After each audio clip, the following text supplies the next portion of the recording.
Hey everyone, Willow here. Welcome back to Starting Out Solitary. This week we are on week 190 and the topic is tools that don't work right or not at all. Honestly speaking, I've never thought that a tool I have used hasn't worked right or doesn't work at all.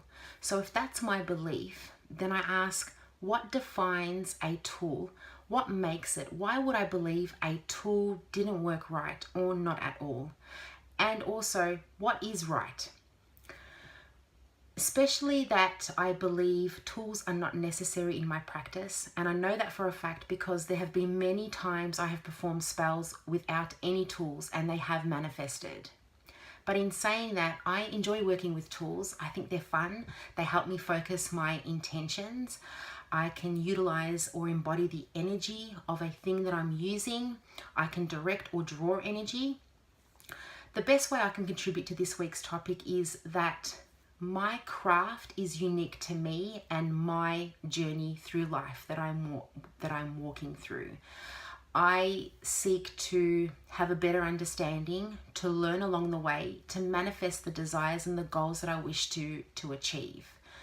And for me, I never look at a tool not having worked right or not having worked at all in my magic, but rather, okay, so I've performed the spell and nothing obvious or what the intentions I have set out has happened in the moment.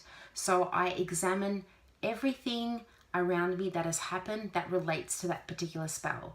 And there have also been some circumstances that kind of don't relate initially, but I can see where it's coming from.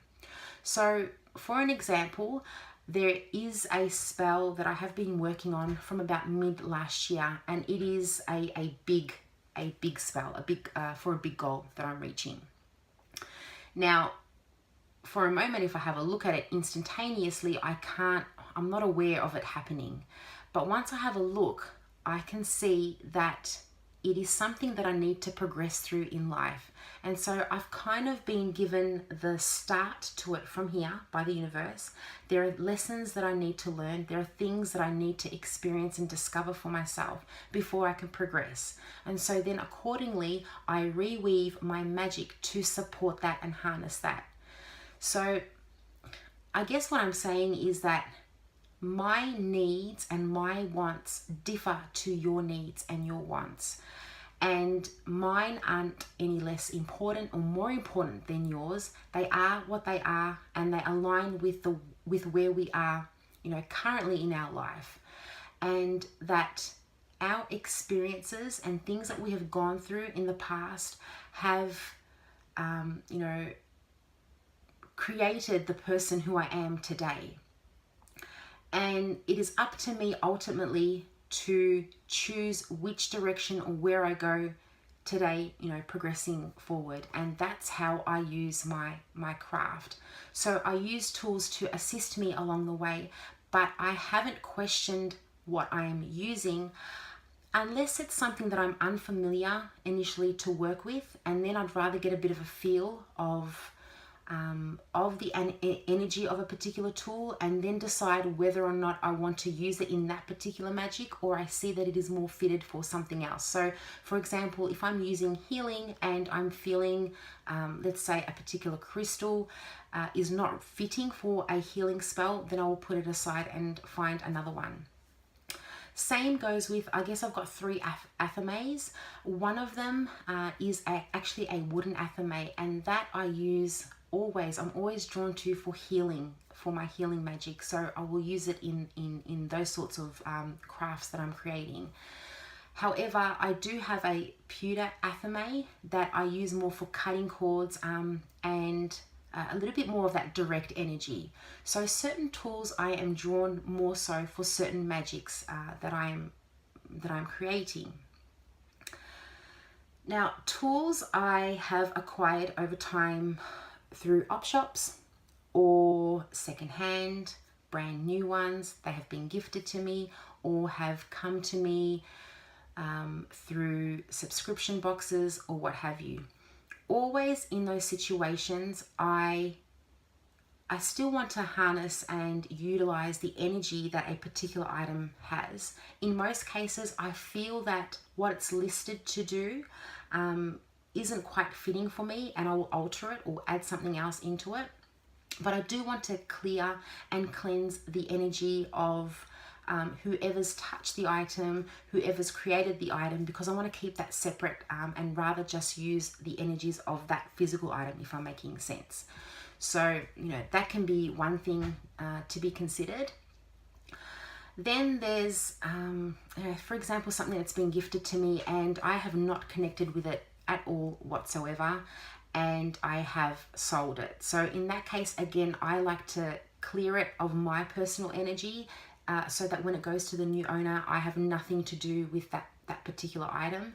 With anything that I acquire, as I've said, I do cleanse it and clear it. And same if I'm getting rid of something, if I'm selling it or if I'm donating it, I do a little quick spell to, you know, cut away that personal attachment to it as well, because I don't want it to be involved in anyone else's magic or anything like that, nor do I want to embody or use anyone else's energy on that particular item that I'm using. I hope I'm making sense here.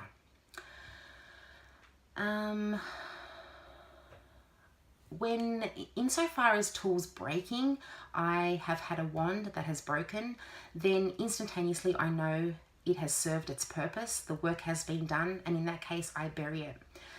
I have had certain tools that I've created myself personally and little crystal gems or, you know, whatever I have used on there to adorn it, they have fallen off. I haven't felt the need to bury those, but rather repurpose them. So I may use them in moon water that I'm creating, or oils, or what have you. So sometimes I feel that I still need to use the power that holds in magic that I'm creating, you know, down the track. But again, it's something that I work with intuitively.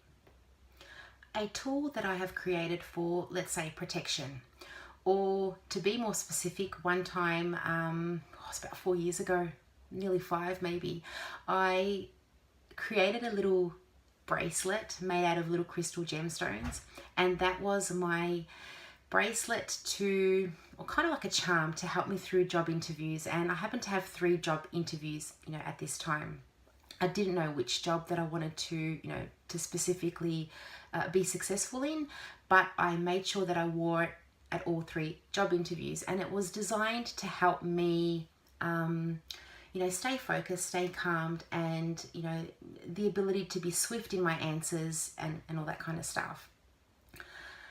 I was successful in 2 out of those 3 jobs, and one of them, I remember as I was walking back to the car, the bracelet fell off and all the crystals went everywhere, and immediately I thought, right, I'm going to get this job. I'm successful. I'm very happy. I'm very pleased, because out of all the 3, it was the last one too, you know, this is the one that I felt most, you know, comfortable in.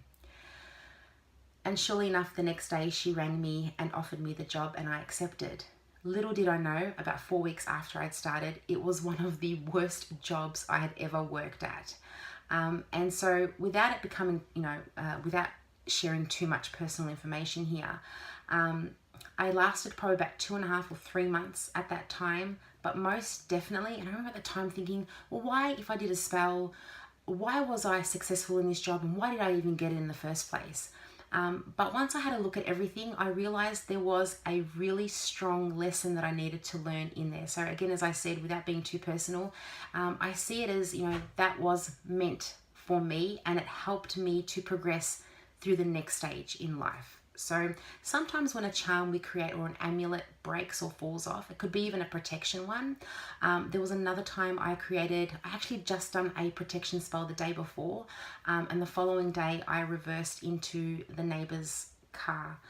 And, you know, I thought, I just did a protection spell. Why wasn't I protected from this, you know? And then once I thought about it properly, you know, who's to say that that protection spell didn't work? And that if this was the worst of what happened, then, mate, count my blessings. I'm all more for it. And from that moment, I guess also what I took was that, you know, I wanted to to perform more protective spells as well to help me along the way. So sometimes when something breaks or we think it didn't work, you know, according with the intended purpose of it, just having a look at what actually happened, when it happened, can also give you some insight as well and give you direction to the next magic that you are to create. That's pretty much all my thoughts on this week's topic. If you have any comments, please put them down below. Other than that, sending you so much love and see you next week.